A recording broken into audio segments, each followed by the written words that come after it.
So remembering the people who came before us, who from China, from Tibet, from Southeast Asia and Southern Asia, who went to great lengths and went through many difficulties to be able to obtain the texts, obtain the teachings, to bring them back to their own lands. And it's through their kindness and the kindness of many of the people who died in that process. Through all of that kindness, that we have the opportunity today to have the texts and the teachings and the whole oral tradition. So let's have a strong determination in our mind to uphold the Dharma well, not just externally, but upholding it well means upholding it in our mind, practicing it properly, having the bodhicitta motivation and keeping our precepts well. And to do this for all the future generations of sentient beings, so that they will have access to these precious teachings as well.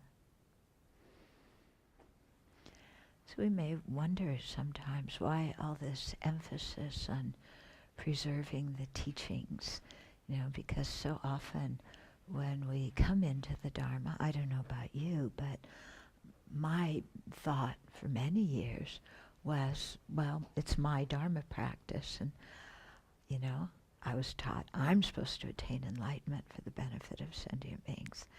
And so there's this much thought of, it's all about me and my Dharma practice and the good conditions for my Dharma practice and what benefits my Dharma practice. And I think when I took Bhikshuni vows and Bhikshuni precepts, and then also through studying some Buddhist history, I came to see actually it's not all about me. That when you want to preserve the teachings, you're wanting sentient beings to become enlightened. They kind of come to the same point, because what's the point of preserving the teachings is for sentient beings to have them and practice them and become enlightened. Yeah, so it's not just about my practice.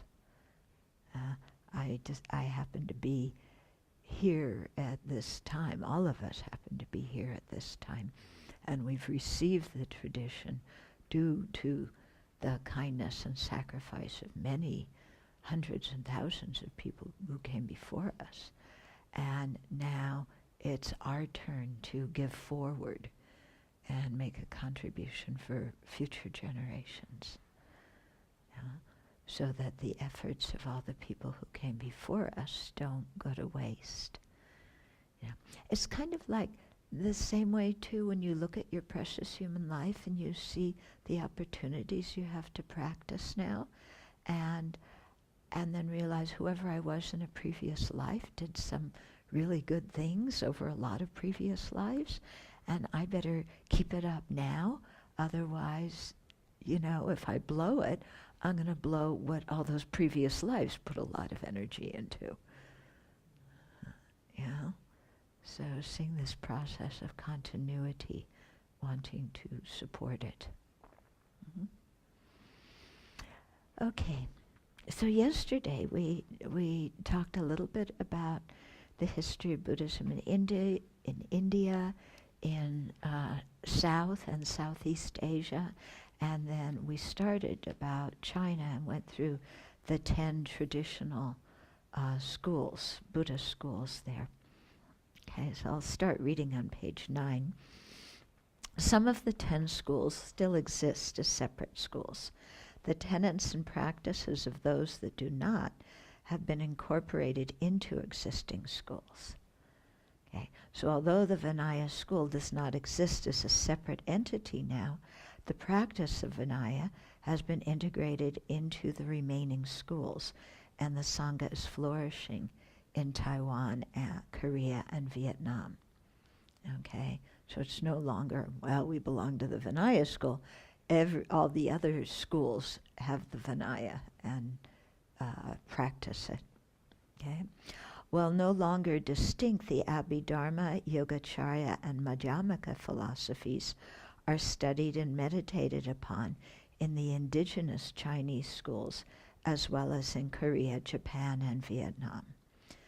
Okay, so again, those three schools don't stand out as their own schools nowadays, but their philosophies have been integrated in the Chan school in Pure Land, in Tentai, in Huayan, okay, and so forth. Okay, so the Satya City, doesn't exist anymore. The Vajrayana really never took off. Now some Tibetan lamas are going in and giving initiations. And then the Sanlin Yogacarya and Abhidharma got integrated into the other schools in one way or another. So changes in society in the early 20th century spurred Buddhist reform and renewal in China.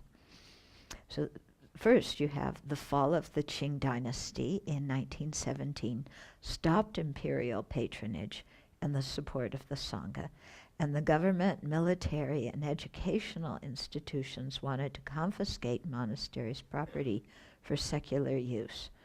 So Buddhists wondered what role Buddha Dharma would play in their encounter with modernity, science, and foreign cultures. So yesterday we talked about this confrontation with modernity or with colonialism or with coming to have a centralized government instead of a diffuse government, what happened in Sri Lanka and Southeast Asia. Now we're seeing, kind of same within a certain period of time, like 100 years or 200 years, China was facing the same kind of encounters. A little bit different, China had the British trying to colonize it along the coast, and they were in big competition with the British for Tibet, for Central Asia. So that was going on. But then, this movement in China through Sun Yat-sen to get rid of the dynasties and the emperor. Do you remember the film, The Last Emperor? Yeah. And the empress the Empress Dowager who ran the country, and I mean, what a mess was going on at that time. And then that fell, and they started the nationalist government with Sun Yat-sen, and they wanted to really have a modern government, have some form of democracy, and so on. And and so the imperial patronage and support from the empress, and all the royalty, that stopped with the revolution in 1917.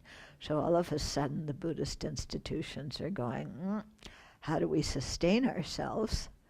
Yeah. And then on top of that, the new government, they wanted to confiscate the land and possessions of the monasteries, because over the centuries the monasteries had accumulated a lot of property, basically because people donated their property to the Sangha. It creates such good merit to make offerings to the Sangha that people would donate property. And then, both in China and Tibet, you had a similar situation of people donating property to the monasteries, and then the monasteries hiring the poor people, the farmers, to work the land. But the monasteries, the farmers work the land, the monasteries tax them, and then use the taxes to support themselves. So, in the mind of some people, this, even with the poor people, they were fine to work for the monastery because they didn't have this idea of equality and so on. Okay, but then as you have, more ideas about equality and democracy coming in, then some people began to resent the monasteries, having control over so much wealth and property. So you really see this once the communists come into power, but it was starting already in China in 1917. It didn't start in Tibet at that time because, Tibet was still comparatively independent then. So, so then the monasteries are going, kind of they want to take all our stuff, and what are we going to do? And now, scientific approaches coming in, and new political theory, and what is our role in this very rapidly changing world? What role do we play? Yeah. And then they're also in confrontation with Western culture. And since the West had so much more military power, it's very interesting how people are. They think that whoever has the biggest guns must be the most modern society. Yeah.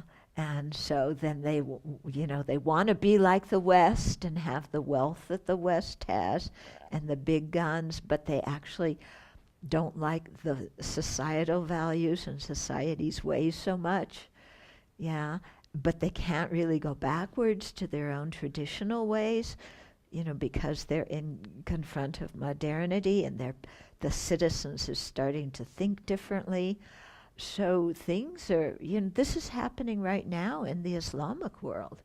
I think part of what we're seeing, the tumult in the Middle East, is this same kind of dynamic of dealing with modernity, dealing with the West and its wealth and its big guns, trying to think about different forms of government, because the traditional forms of government, the people in power don't want to give them up, don't want to give up the power, but the citizens are beginning to learn things from outside, and, then the government doesn't want them to learn things from outside, and, this whole problem, okay?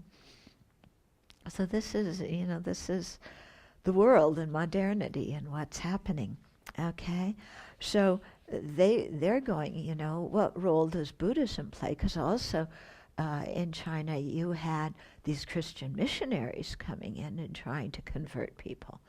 And so that leads again to this very strange dynamic of they convert some people, maybe in the upper class, and then people in the other classes say, oh, well, if we're going to be modern, we should convert too. And then of course the Christians, they'll convert anybody who's possible. And, I really saw this when I lived in Singapore. That the people thought, oh, if you're Christian, you're modern. You're not old-fashioned. Buddhism is old-fashioned because it got mixed in with ancestor worship and Tao. It's not even Taoism. It's more shamanistic practices. But in Singapore they call it Taoism, but it's not. But Buddhism got mixed in with all that. So then people think, oh, if I want to be modern, I should be Christian. That's a more scientific religion. It's not like Buddhism. They don't burn paper money and things like that. I mean, of course, growing up in the West, we look at a lot of Christianity, and especially the fundamentalists, and we go, they're totally unscientific, They just have all this blind belief, and from ages ago, and there's nothing modern about it at all. But because that was the religion of the conquerors, then people have that kind of attitude. Yeah, very strange how that's happened. This is like people lose faith in their own culture, not even in their own religion, but their whole culture. They lose faith in it.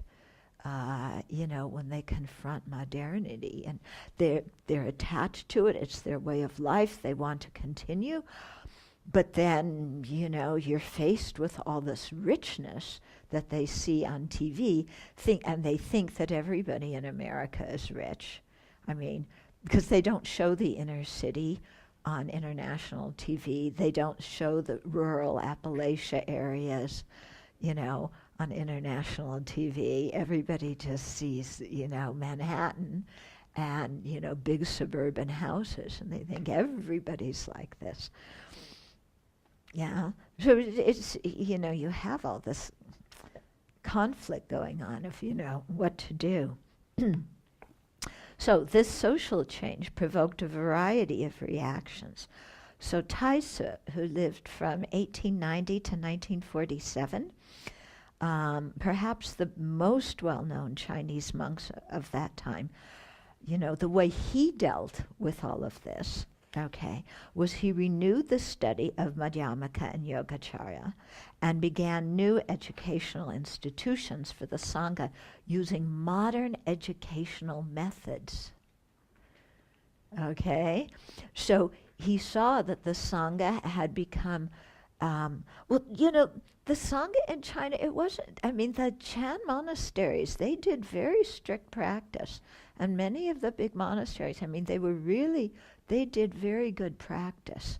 Holmes Welsh wrote a series of books about China. He interviewed people who had fled China in the late 40s, and he wrote these books about Buddhism in China. Until then, fascinating, and you really get a sense, of how they practiced. I wish somebody had done that kind of research with the Tibetans, and how things were done in old Tibet in the monasteries. But Holmes Welsh did a magnificent job with the Chinese. But Taixu, his thing is, we have to improve the education of the Sangha. Yeah, if the Sangha is just in the village doing ceremonies, because the Chinese, the uneducated Chinese were, you burn paper money for your relatives, very kind of superstitious. They want, you agree? Yeah?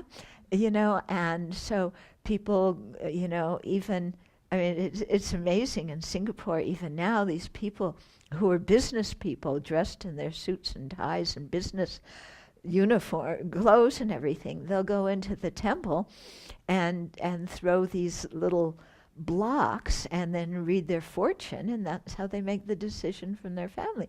And that's part of their culture, and that's respected, So you have people on one hand, there's that going on, and then other people saying, no, we need to improve the education. Because when I first went to Singapore in, when did I go? 87, most of the young people just thought, Buddhism is old-fashioned, and they said, do you burn paper money? No. I said, why do you burn paper money? Well, we send it for our ancestors, so that they'll have money in their next life. And I said, but the paper money says Bank of Hell. Do you think all your ancestors were born in hell? Do you think there's a bank in hell? So they were actually quite relieved when I said, this is just traditional Chinese ancestor worship. It has nothing to do with Buddhism. Okay. But I must say, I'm digressing here a little bit, but you can see a little bit what. When I first arrived in Singapore, it was in August, in the 7th lunar month. So the 7th lunar month is when they practice Ulambana. Now, Ulambana, in one way, the proper way to practice that is you make offerings to the Sangha and dedicate the merit to your deceased relatives. Every culture has some kind of practice like that. Something to help the deceased. But the way they did it in Chinese ancestor worship in the 7th month is they made effigies of the relatives, like life-size effigies. I walked into the temple, and there's a whole row of effigies sitting behind a table, and the relatives would come and bring food offerings to these effigies. Yeah? And I walked in there, and I said, what? I don't understand this. The Tibetans don't do this. I mean, the Tibetans, of course, they have their own other thing, yeah, but they didn't do this one.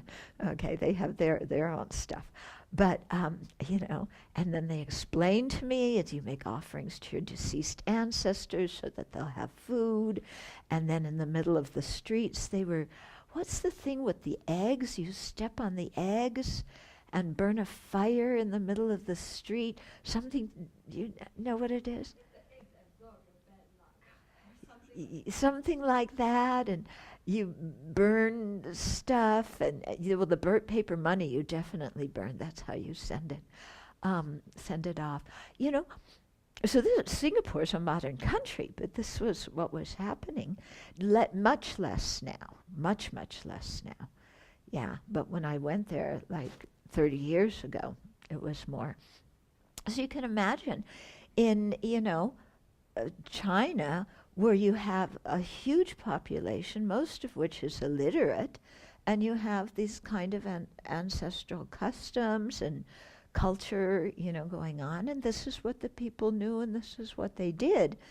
And then some people are going, well, is that Buddhism? Is it not Buddhism? The Christians think it's really weird. Yeah, and they're using Christian standard, not knowing about the weird things the Christians do. Yeah. I mean, every religion has its weird things, don't you think? Yeah. Some of the things that each religion does have, especially, I mean, the point is, if you don't understand the meaning of something, it looks superstitious and stupid, okay? If you understand the meaning, like, if you understand, well, the Chinese are, they have a feeling of wanting their ancestors to be well. And that's a good feeling, I mean, to have love and care for the people who came before you and want them to be well in their next life, that's a noble intention. Yeah. The way they were going about it didn't achieve that. Okay. But, it made them feel good, which is, I think, a lot of the rituals that people in any culture do for the dead, they say it's for the benefit of the dead, but it's actually for the benefit of the living. I mean, even, I'm going off on a tangent, I know, but even, in the States, when we have memorial services and funerals, who's it for? It's for the people who are alive. It's not for the people who died. Yeah. So we say it's for them, and you bring roses and flowers and things like that in honor of the dead. But it's for the living, so that the living have a way to express their fondness and affection for the people who came, who they care about. So it's the same thing as Chinese culture. Yeah. But when you look from one culture to the next, if they do it differently, yeah, and they're the power culture, then you think, oh, my culture's strange. Yeah. Now you have, like, Tibetan Buddhism coming to the West, and there's so much glamour, and, Tibetan Buddhism, Shangri-La, now all these practices that previous Westerners thought were so kind of ancient and superstitious in Tibetan culture, now the Westerners like to do those practices because there's this mystique about Tibet. Yeah, Westerners go and ask for mohs and all of that stuff. Yeah? So, interesting, isn't it? How we build up other cultures as superior to us in one way or another, and then adopt things that they do because those things seem superior. But when seen from another point of view, those things are just rituals. Yeah? So Tibetan mohs, are they really consulting, being in touch with Palden Lamo? I don't know. Yeah? I mean, maybe some of the really high lamas are, but, now you can order probably at Amazon, the Tibetan divination, the Mo cards. Somebody sent us a set of them. Yeah, remember? Yeah, we threw them out. And um, yeah, but because you have to have definitely some kind of realizations for these things to work. But the Tibetans, very much an ordinary culture. You have a decision to make. You take your mala, you grab 2 beads, and then it's their version of flipping a coin. And then you put beads in, and if it's, an odd bead, it's one answer. If it's your thumbs come together, it's another answer. They didn't have coin to flip, so they used their mala. And they have great faith in this. And some people in the West, great faith in flipping a coin. Yeah. So it's just very, very interesting how different cultures do things, how we interpret stuff. Anyway, back here, I should come back from my digression. Okay. But you see, the reason I talk about this is because, like I said, I thought when I first met Buddhism, I was getting Buddhism exactly as it was practiced in India by the Buddha, with no culture mixed in. In fact, culture never even entered my mind. And the Tibetans themselves don't see that there's culture mixed in with what they're practicing, because it's been in their country so long. This is how everybody does it. This is how it came from India. There's no culture mixed in. You'll get some, a very few lamas will say, oh yes, there's culture mixed in, but not so many, In the same way that, I'm sure many people in, Christian or Jewish, traditions here in this culture say, no, there's no culture.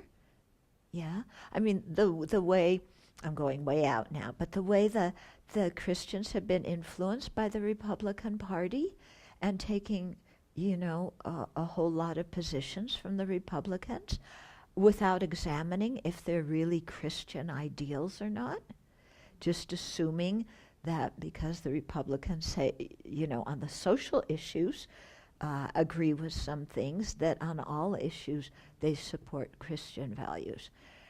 They assume that, they go along with it. It's not true. I saw now I'm really going way out, so excuse me, but, I'm in the front of the room, so. I know at Wisdom they're going to get cut.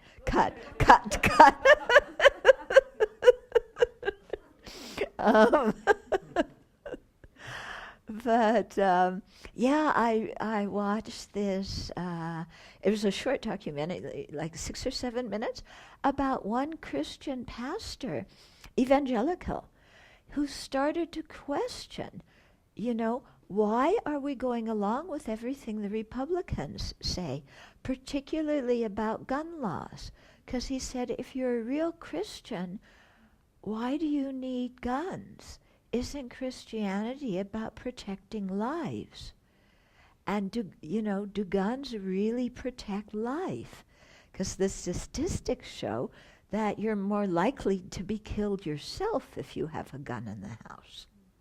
Isn't that amazing? Yeah? It's a big public health problem.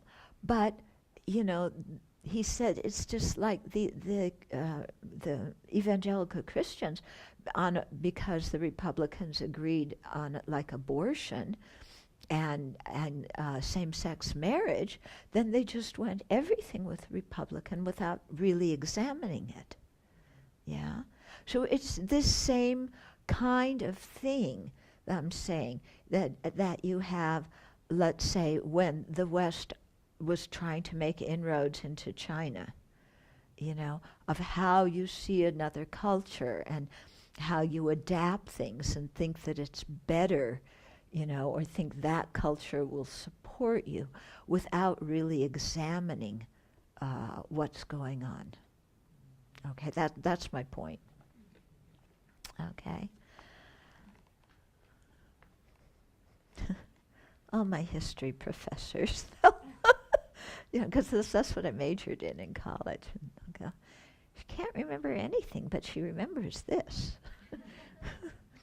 Okay, So Taixu was actually remarkable, renovating the whole educational system. He also incorporated the best from secular knowledge and urged Buddhists to be more socially engaged. Imagine that. Yeah. Instead of just doing your practice, to be socially engaged and help people right now. Traveling in Europe and Asia, he contacted Buddhists of other traditions and established branches of the World Buddhist Studies Institute. I mean, this guy's amazing in the early 1900s, traveling to Europe as a Chinese monk. Dhammapala, the one from Sri Lanka, the Anagarika Dhammapala, he did the same thing. The West had no knowledge of these cultures. There was, very few people were bilingual. Yeah, so he was really quite remarkable. Taixu encouraged Chinese to go to Tibet, Japan, and Sri Lanka to study, and he established seminaries in China that taught Tibetan, Japanese, and Pali scriptures. Isn't that amazing? I mean, this guy's like totally open-minded, and he had the resources to do this. Yeah. He encouraged Chinese to go, I read that part, okay. Taixu also formulated humanistic Buddhism, in which practitioners strive to purify the world by enacting bodhisattva's deeds right now, as well as to purify their minds through meditation. Okay, so this whole thing in Taiwan now, it's really big. Those of you who went to Fokwanshan for your ordination, humanistic Buddhism, and Dharma Drum to some extent focuses on that. And, most of the big institutes in Taiwan now focus on some kind of social service.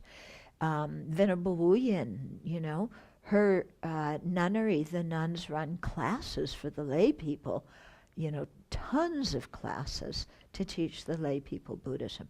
So all of this, came from Taixu saying, the lay people need more Dharma education and the Sangha needs to be of immediate service to them by giving that education, building hospitals, building schools, doing things like this. Because he saw that unless the Sangha did that, they were going to lose the faith of the lay people because the Christians were coming in and doing that.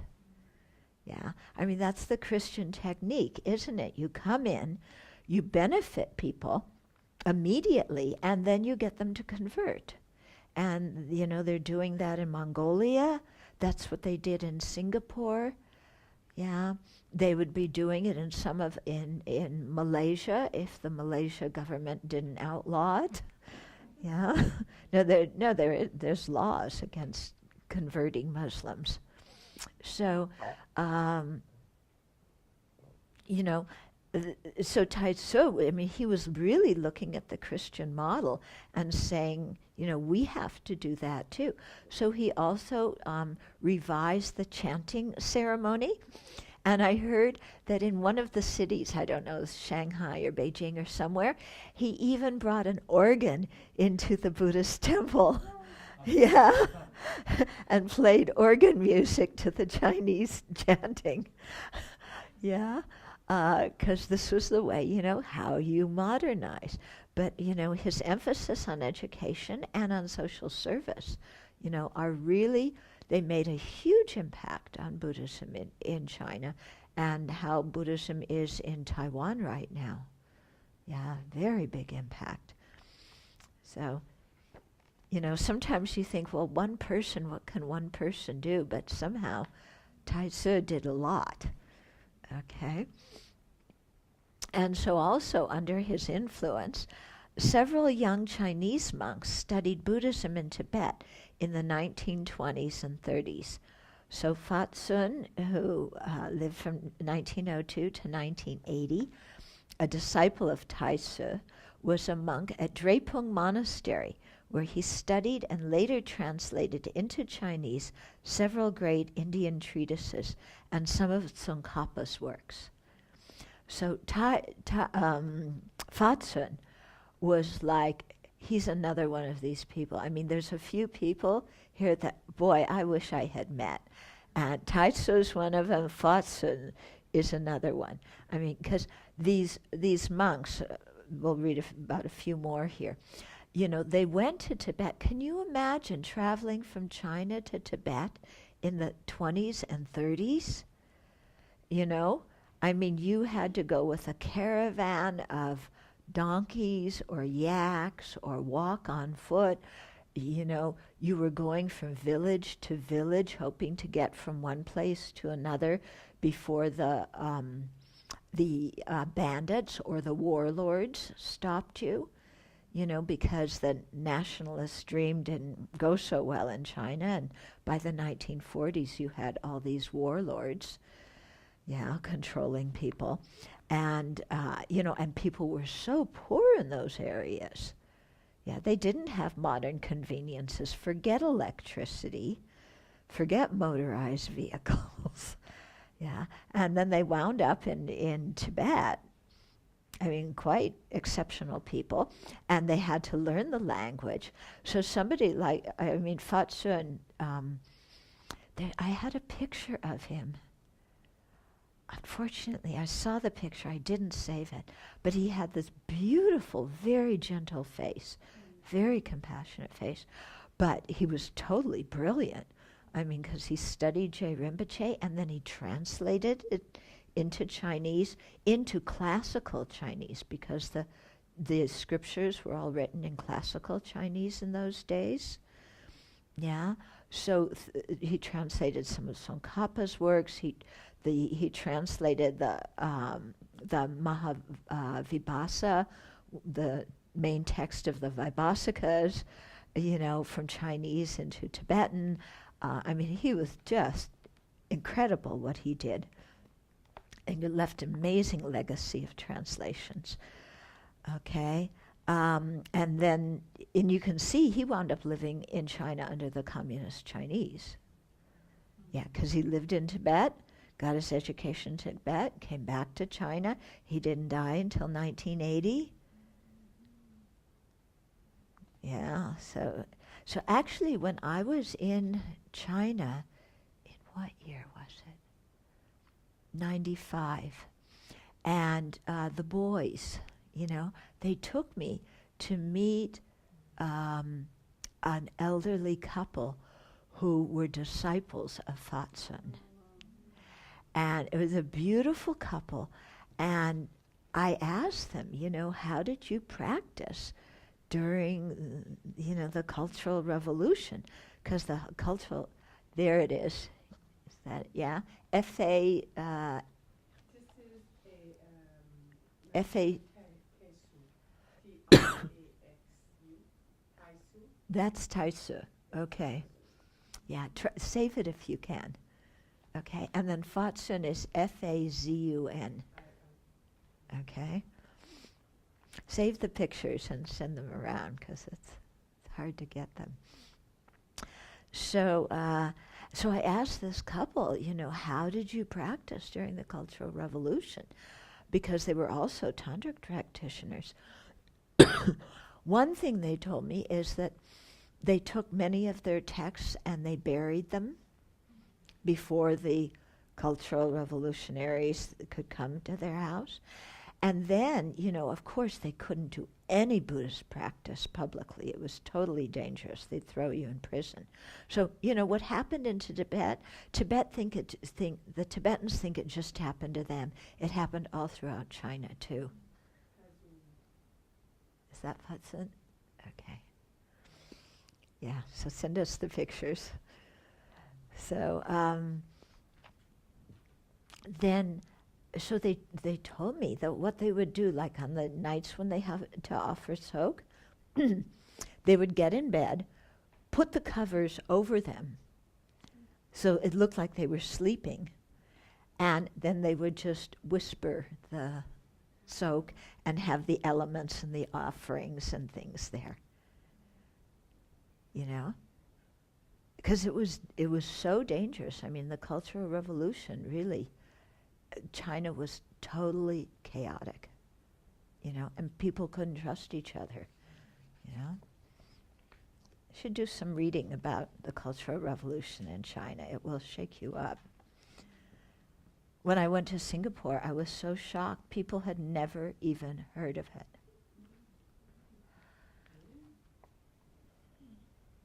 They want to do business with mainland China.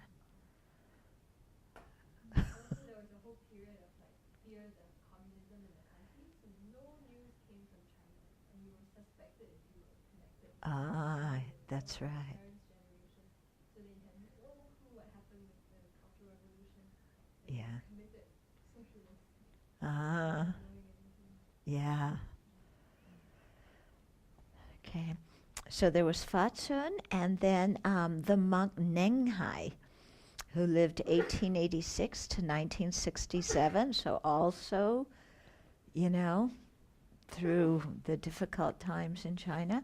He studied at Drepung Monastery, and upon returning to China, established several monasteries following Tsongkhapa's teachings. Yeah, so his monasteries still exist in China. Yeah, so Fatsun emphasized the translation aspect. Nenghai emphasized having disciples and teaching the disciples. Okay, so it was amazing how, you know, so many of Tsongkhapa's teachings came into Tibet in this way. Okay, and then Bizong, who is Xing Shu Shi, from 1916 to, I don't know if he's still alive or not. He also studied at Drepung Monastery, and in 1945 became the first Chinese Geshe Larampa. That's amazing. Okay. So the scholar Lu Cheng made a list of works in the Tibetan and Chinese canons to translate into the others' languages in order to expand Buddhist material available to Chinese and Tibetan practitioners and scholars.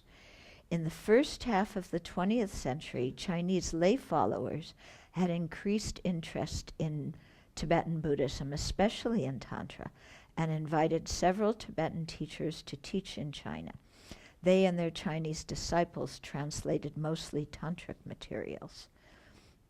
So, you know, here you have all of a sudden, within Tibetan and Chinese Buddhists, something going back and forth and some more communication and translations, which was really beautiful and very necessary.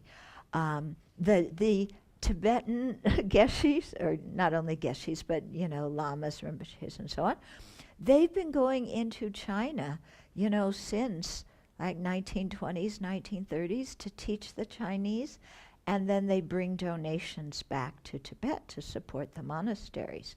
And this is going on now today too, you know, with not so much with mainland Chinese, but with Taiwan, Singapore, the expat Chinese in other countries. Yeah. So and then it was very interesting because starting in this all came about because the nationalists, you know, China always, you know, they kind of assumed because they had an amban in Lhasa that Tibet was part of China. The Tibetans didn't assume that at all. But the Tibetans didn't know about anything modern. They never joined the League of Nations. If they had joined the League of Nations, things would have been really different for them. But they didn't. Yeah. And so when the Chinese, you know, the Chinese the governments tried to use Buddhism to make more of a link between the Tibetan and Chinese people, because they had this idea, you know, now that they got rid of the Dowager Empress, you know, unifying the country, you know, in the nationalist government. So that started then, but then once the communists took over, they really went for it. and they were determined to unify the motherland. So the communists tried to use Buddhism a lot to, first of all, get the Chinese to not see the Tibetans as so barbaric and other, and to get the Tibetans to see the Chinese as benefactors and kind people who were going to protect them. So they started more, connection. They used, especially the communists, tried, and the late nationalist period, they used that, okay? Of course, then once Mao got into the thing that religion is the opiate of the people, then they just destroyed the religion in China and in Tibet altogether. But what you have now that China's changing is a reversal to the old policy of let's use Buddhism to, bring the peoples together and so on. But they really control the monasteries very much now. Yeah, but they had brought some of the Tibetans into the Chinese Buddhist Association. And that's why, all the Buddhist associations in Asia, they can't be free of political influence. Because wherever you go, the Chinese know, that you can't invite the Dalai Lama, and you can't have Tibetan representatives go to these conferences because Tibet's part of China, and we'll send the Tibetan representatives. Yeah, so you have that same thing carrying on now, okay?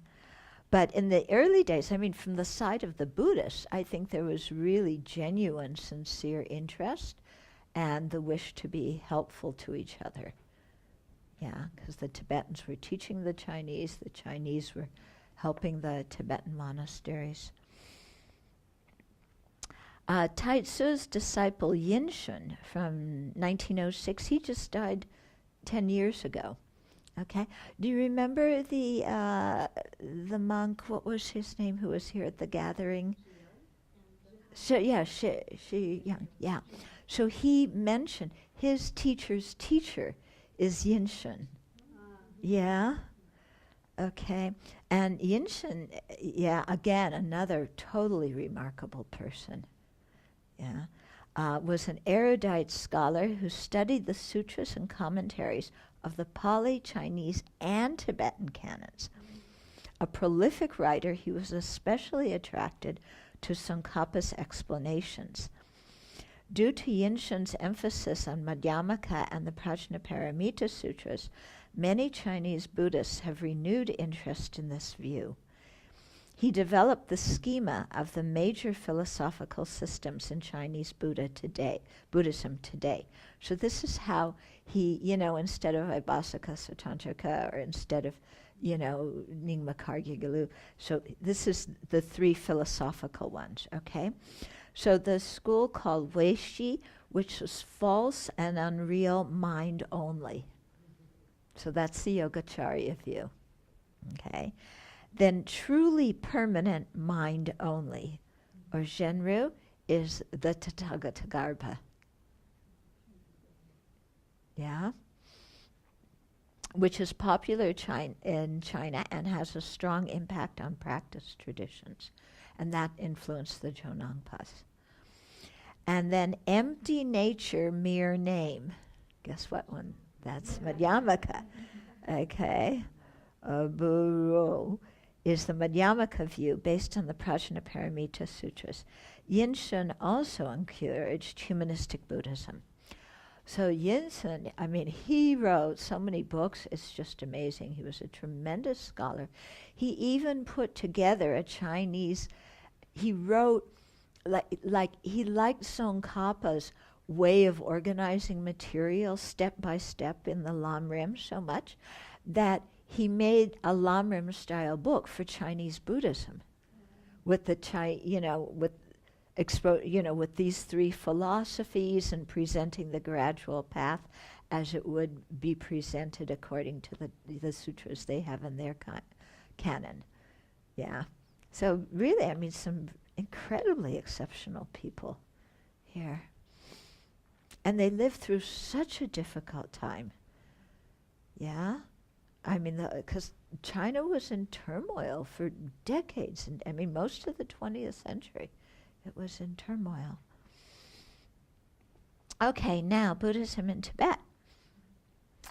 Okay, Tibetan Buddhism is rooted in Indian monastic universities, such as Nalanda, beginning in the early centuries of the Common Era and lasting until the 13th century.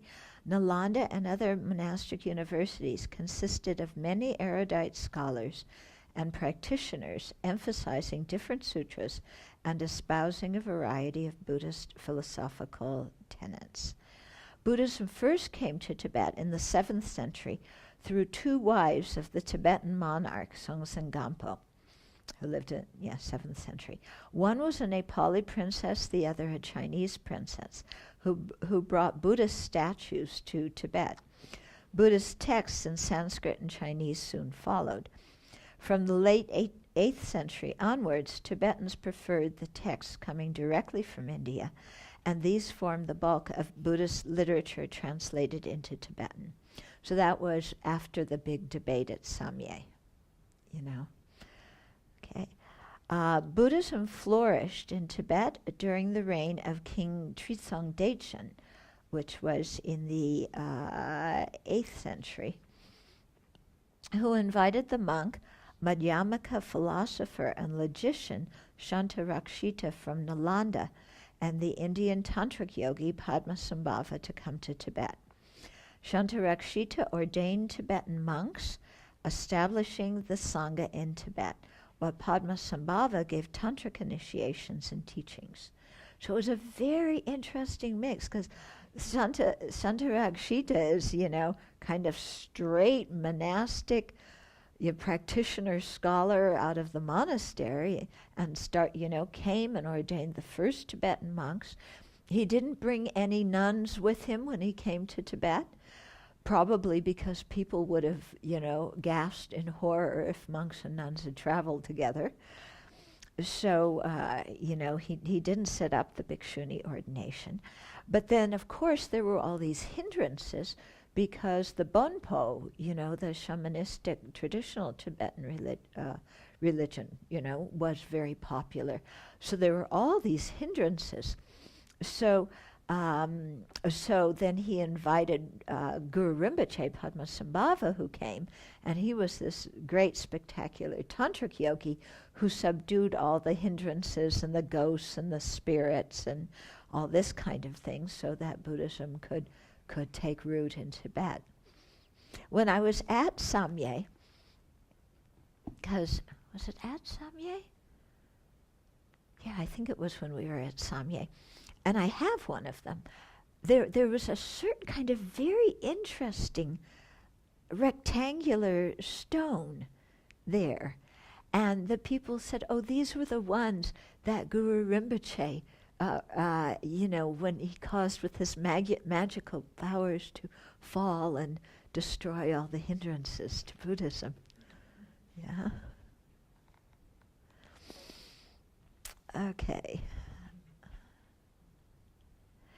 Okay, so Shantarakshita also encouraged the Tibetan king to have Buddhist texts translated into Tibetan. In the early 9th century, many translations were done, and a commission of Tibetan and Indian scholars standardized many technical terms and compiled a Sanskrit-Tibetan glossary. So this is one of the real strong points in Tibet, is their translations from Sanskrit into Tibetan are said to be really excellent. And that's because they had one Sanskrit monk scholar practitioner and one Tibetan monk scholar practitioner working together on the translations. And so they did standardize a lot of the terms. But of course, now you see in different traditions the same word will mean different things. But that happens in any language. Buddhism was persecuted in Tibet during the reign of King Lang Dharma in the 9th century, and monastic institutions were closed. Since Dharma texts were no longer available, people's practice became fragmented, and they no longer knew how to practice all the various teachings as a unified whole. Okay? So this is where they almost, they could no longer in central Tibet give monastic ordination because there weren't enough monks. So this is the story of Gompa Ropsel, Lachen Gompa Ropsel, who, was, there were monks, a few monks from central Tibet who went into the Amdo area. They ordained him together with some Chinese monks. That's why we have the blue cord on our donkas representing the Chinese of the kindness of the Chinese monks. And by the research, I did together with some Chinese nuns, it looks like those Chinese monks were Dharmaguptaka. So then you have an ordination ceremony conducted by monks of different Vinaya traditions.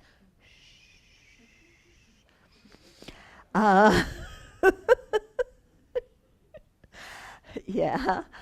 And then Lachen Gompa Ropsel came back to, he ordained more people in eastern Tibet, came back to central Tibet and gave ordination, And even though you're supposed to be a monk for 10 years in order to be the preceptor, there is a list in the Vinaya of certain things, and of a certain category of things, and they listed one of that category as if you've only been ordained for 5 years, you can do this. So then the Tibetan said, well, they listed one in the category, so it must refer to all of them, and the rest had to do with being a preceptor. So then they say that the ordination lineage, is valid. And it makes sense, doesn't it? You make an exception when your lineage is endangered so you can reinstall it. Unfortunately, that argument doesn't work very well now when you talk about restoring the Bhikshuni ordination. But, oh well. At this critical juncture, Atisha, who lived in late 10th and early 11th century, a scholar practitioner from the Nalanda tradition, was invited to Tibet. And the story of how he was invited is told at the beginning of the Lamrim. It's quite a moving story. It has a lot of magic in it, but it's quite a moving story what the king had to go through to invite Atisha. Yeah. So Atisha taught extensively, and to rectify misconceptions, he wrote the Bodhipatapadipa, explaining that both Sutra and Tantra teachings could be practiced by an individual in a systematic, non-contradictory manner. So this was what really got things straightened out in Tibet, because, once the King Longdharma had destroyed the monasteries, the texts were gone. Some people were doing sutra practice, some people were doing tantra practice. They were saying these two practices contradict each other, and which one's true, and there was a lot of arguments. When Atisha came and, set out the systematization of the three capacities of practitioners, then people could see, oh, this is where all these different practices go. This is where the different kinds of precepts and ethical restraints go. This is how one person can practice all these teachings, both Sutra and Tantra, in a non-contradictory way as they mentally progress through these different stages and become more capable.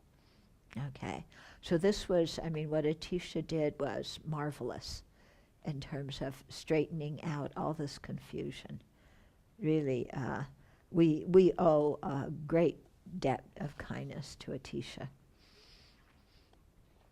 As a result, people came to understand that the monastic discipline of Vinaya, the bodhisattva ideal of the Sutrayana, and the transformative practices of the Vajrayana could be practiced in a mutually complementary way.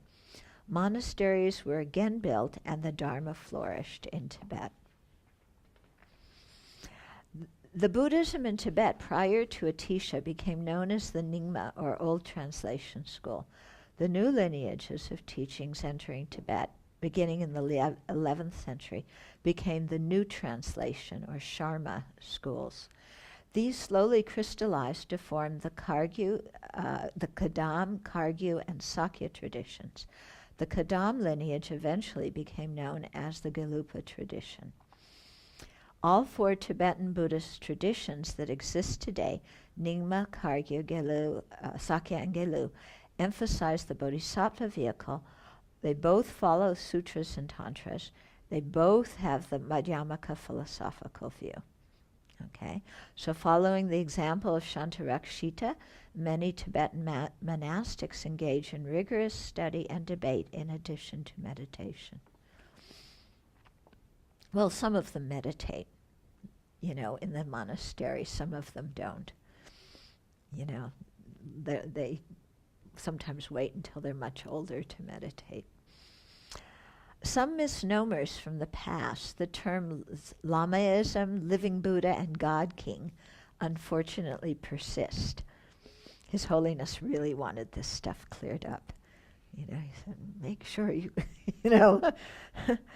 So Westerners who came in contact with Tibetan Buddhism in the 19th century called it Lamaism, a term originally coined by the Chinese, perhaps because they saw so many monks in Tibet and mistakenly believed all of them were lamas.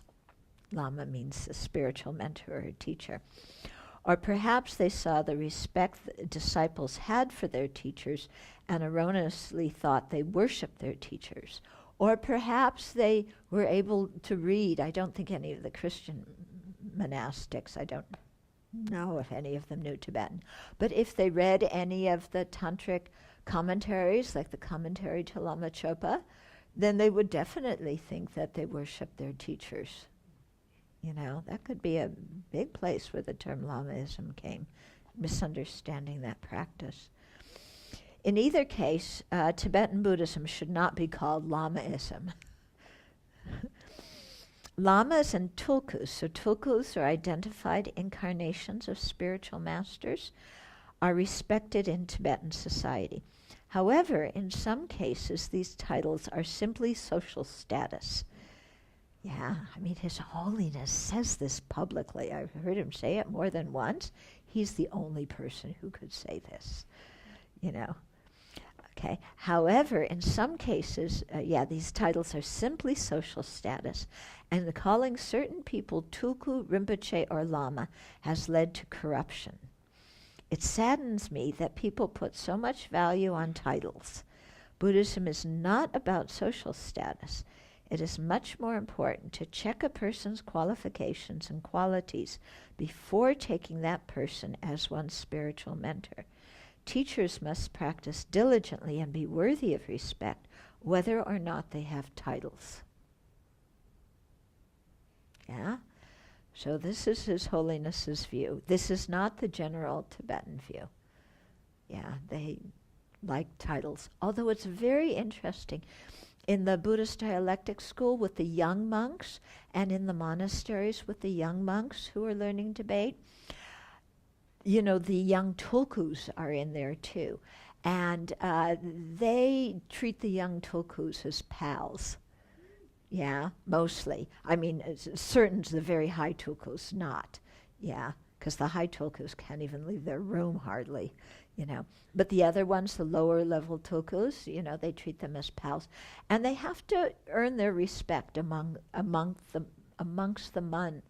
young monks who are their classmates. But of course they respect all the older monks who are tulkus. Okay. Lamas, okay.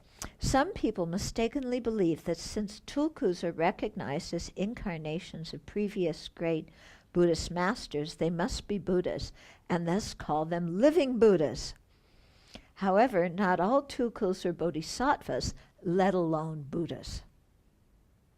Yeah, and His Holiness again says this publicly, that some people get recognized as a tulku because of karma they've created. They haven't even entered the bodhisattva path. So that's why he's always telling people, check the qualifications, check the education of somebody. Don't just follow people because they have a title. But again, not everybody follows His Holiness's advice.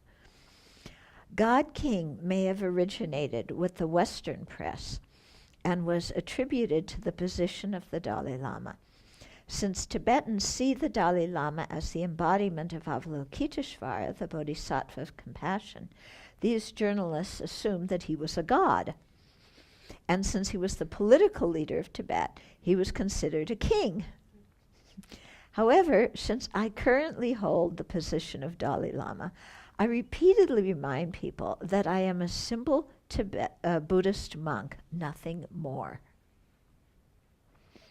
The Dalai Lama is not a god, and since the central Tibetan administration located in Dharamsala, India, is now headed by a prime minister, he is not a king. Yeah. Some people mistakenly think that the position of the Dalai Lama is like a Buddhist pope. The four principal Tibetan Buddhist traditions and their many sub-branches operate more or less independently. The abbots, rinpoches, and other respected teachers that meet together from time to time to discuss issues of mutual interest under the auspices of the Central Tibetan Administration's Department of Religion and Culture. The Dalai Lama does not control their decisions. If he could, there would be bhikshuni ordination. But he can't, you know. And he says that's something that has to be decided by the Sangha. Similarly, the Dalai Lama is not the head of any of the four traditions. People misunderstand that. They often think he's the head of the Galu tradition. He is not. Okay? The Galu is headed by the Ganden Chipa, a rotating position, and the other traditions have their own methods of selecting leaders. Yeah? And, you know, people really think that His Holiness is like a Buddhist pope, and whatever he says, everybody does. Mm-mm. You know, he says things, people go, lasso, lasso, and then they do what they want. And the Department of Religion and Culture, you know, can't control people. Tibetan Buddhism was never under, you know, a single one head. Even in old Tibet, all the traditions had their own heads, and they operated, you know, fairly independent of each other. Yeah. So it's a lot of misconception about this in the West, about His Holiness's position and what he can do. You know, because when you have the scandals in the West about certain lamas not behaving properly, people will write to His Holiness and say, you know, do something about it. Prevent these guys from teaching. What can His Holiness do? You know? He says if they don't listen to my teachings, you know, then they're not going to listen if I write him a personal letter. And he has no power to say, there's no administrative power where he can say, well, you're at this level of the administration and we're firing you, so come back home. And, you know, he doesn't have the power to do that. Yeah, and the heads of the lineages, you know, Tibetan culture does not deal with problems straight on. Yeah, they don't deal, yeah, which is, you know, why Westerners and Tibetans sometimes clash, because we don't have the finesse to know how to approach things in a certain way. You know, we're just kind of straightforward and out there and like boom, you know, and they don't like that. They don't like to be told what to do. They don't like to be criticized, especially by people who aren't part of their membership population, you know. Unless you're a benefactor, then you can say some things privately to whoever it is you benefact. Okay, should I try and finish the chapter? Okay, so our commonalities and diversity. Sometimes people mistakenly believe that Tibetan Buddhism, especially Vajrayana, is separate from the rest of Buddhism. This is a big misunderstanding in the West, too. You know, when you go to these Western Buddhist teachers' conference, they say, oh, we have all three traditions here, Vipassana, Zen, and Tibetan. You know, no, Vipassana, Zen, and Vajrayana. It's completely incorrect. First of all, Vipassana is not a tradition. It's a meditative technique that you also have in Chinese and Tibetan and all forms of Buddhism. So it's not a form of Buddhism. Zen is not the only kind of Mahayana Buddhism. You have Pure Land and Huayan and Tentai and others. Vajrayana, it does not equal Tibetan Buddhism, and Vajrayana is a form of Mahayana Buddhism. It's not separate from Theravada and Mahayana. It's a form of Mahayana, and it's based on Theravada. Okay? Again, using these names is not very comfortable because the names don't really indicate what you want them to. But this is a huge, mistaken thing among Western Buddhist magazines, Western Buddhist teachers. I remember at the conference I went to maybe 5-6 years ago, people were using it like this. Gelek Rinpoche gave a talk at the end. He corrected people and explained this. They continued to use Vipassana, Zen, and Vajrayana. Yeah, thinking Vajrayana is totally different. The Chinese also think that. It's totally different from the West of Buddhism.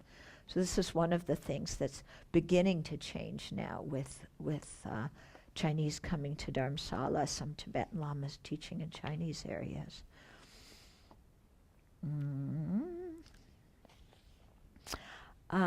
When I visited Thailand many years ago, some people initially thought that Tibetans had a different religion. However, when we sat together and discussed the Vinaya, Sutras, and Abhidharma, and such topics as the 37 Aids to Awakening, the 4 concentrations, 4 immaterial absorptions, 4 truths of the Aryas, and the Eightfold Noble Path, we saw that Theravada and Tibetan Buddhism have many common practices and teachings. Okay. Our Theravada friends now are still trying to figure out, are we, this whole thing of samvasa, are we in communion or not? But we'll leave that to them. With Chinese, Korean, and many Vietnamese Buddhists, Tibetans share the monastic tradition, bodhisattva ethical restraints, Sanskrit scriptures, and the practices of Amitabha, Avalokiteshvara, Manjushri, and Samantabhadra, and Medicine Buddha. When Tibetans and Japanese meet, we discuss the bodhisattva ethical restraints and sutras such as the Saddharma Pundarika Sutra, Lotus Sutra. With the Japanese Shingon sect, we share the tantric practices of the Vajradhatu Mandala and the Vairochana Abhisambodhi. While there are differences in the texts that comprise each canon, there is a considerable overlap of the material discussed in them. In subsequent chapters, we will explore some of these in greater depth, but here are a few examples. Okay. The Buddha spoke at length about the disadvantages of anger and the antidotes to it in the Pali Suttas. Yeah. The teachings for overcoming anger in Shantideva's Bodhicharyavatara echo these. You read Bodhicharyavatara, and if you've read Buddhaghosa, a lot of overlap there. One sutta recounts the story of the Buddha experiencing severe pain due to his foot having been cut by a stone splinter. Nonetheless, he was not distressed, and when prodded by Mara, he responded, "I lie down full of compassion for all beings."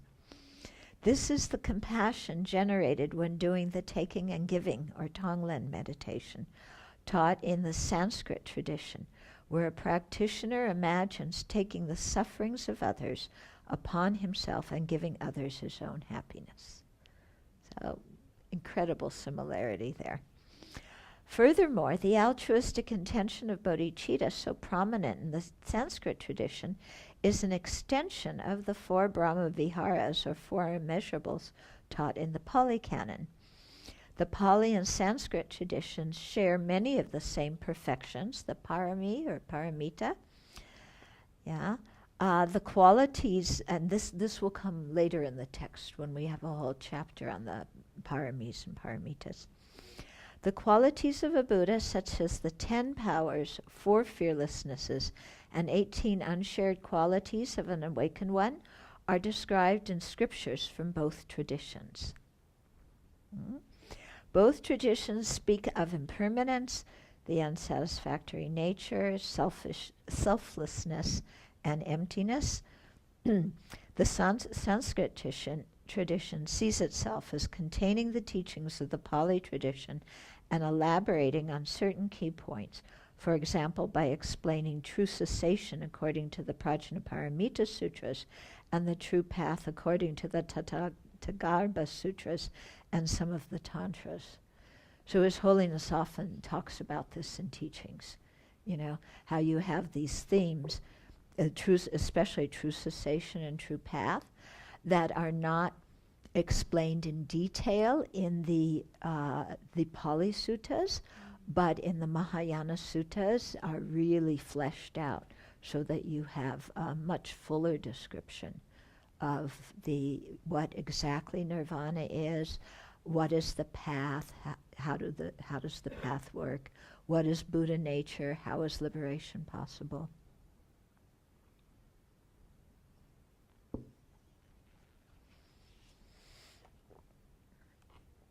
The terms Thai Buddhism, Sri Lankan Buddhism, Chinese Buddhism, Tibetan Buddhism, Korean Buddhism, and so on are social conventions.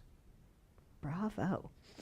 In each case, Buddhism in a country is not monolithic and contains many Buddhist practice traditions and tenet systems.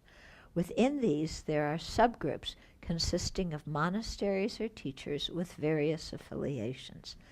Some sub-traditions emphasize study, others meditation. Some stress practicing serenity, others insight, and others both together. So this is huge diversity within Buddhist traditions, So many of the same teachings, but how you practice them, it's a lot of it goes according to the teacher's preference or according to the tradition the teacher was trained in. While one country may have many traditions in it, one tradition may also be practiced in many countries. Theravada is practiced in Sri Lanka, Thailand, Burma, Laos, Cambodia, and is also found in Vietnam. Within Theravada countries, some follow early Buddhism, the suttas themselves, without relying on the commentaries very much, while others follow the explanations in the commentarial tradition. Even the robes in one country or in one tradition may vary. When I go to Taiwan, the Chinese robes all look alike to me. The Chinese monastics will look to, this one's from this temple, this one's from that temple, about some thing about, how your thing is tied here or something there. Same thing a little bit within the Tibetans. You can figure out sometimes by the tradition, the collar here and different stuff. Similarly, Chan is practiced in Taiwan, China, Korea, Japan, and Vietnam. While Chan practitioners in all these countries rely on the same sutras, the teachings and meditation style vary among them. Chan in China is very different than Zen in Japan. In Western countries, Buddhism from many different traditions and countries is present. Some groups consist primarily of Asian immigrants, and their temples are both religious and community centers where people can speak their native language, eat familiar food, and teach their children the culture of their homeland. Other groups in the West are composed mostly of Western converts. A few are mixed. As followers of the Buddha, Let's keep these variations in mind and not think that everything we hear or learn about another tradition applies to everyone in that tradition. Similarly, not everything we hear about how Buddhism is practiced in a particular country applies to all traditions or temples in that country. Okay, so he's really telling us, be open-minded and don't make too many generalizations. Indeed, we are a huge and diverse Buddhist family, following the same wise and compassionate teacher, Shakyamuni Buddha. I believe our diversity is one of our strengths. It has allowed Buddhism to spread throughout the world and to benefit billions of people on this planet. Beautiful, isn't it? Yeah, so there he just encapsulated, what his point, what he's trying to get across to everybody.